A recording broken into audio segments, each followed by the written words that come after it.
নমস্কাৰ মই Hemanta Kashyap astro live অসমৰ অক্টোবৰ মাহৰ মাহেকীয়া ৰাশিফলৰ আপোনালোক সকলোকে স্বাগতম জনালো।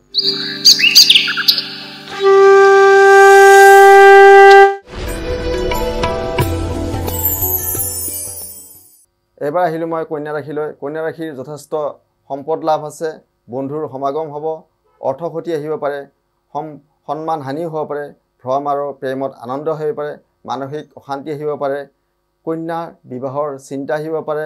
বিবাহৰ কাৰণে এই মাহটো আপোনালোকৰ কাৰণে যথেষ্ট ভাল, যশ খ্যাতি লাভ হ'ব, নানা উন্নতি হ'ব, সকলো ক্ষেত্ৰত ক্ষমতা লাভ হ'ব।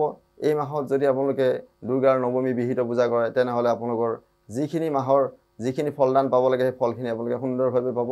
আৰু যদি কাৰোবাৰ শনিৰ দশান্ত দশা চলি আছে তো তেনে ক্ষেত্ৰত এই মাহত যদি আপোনালোকে কালী পূজা বা কালী মন্দিৰ দৰ্শন কৰে তেনে কৰিলে আপোনালোকৰ শনিৰ যি দায় দুখ সেই দুখৰ পৰা আপোনালোকৰ মুক্ত হ'ব পাৰে। এই আছিল মাহটোৰ ৰাশিফল। এষ্ট্ৰ লাইভ অসমৰ পৰা মই হেমন্ত কাশ্যপে বিদায় মাগিছোঁ। আপোনালোকৰ দিনবোৰ শুভ হওক। ধন্যবাদ।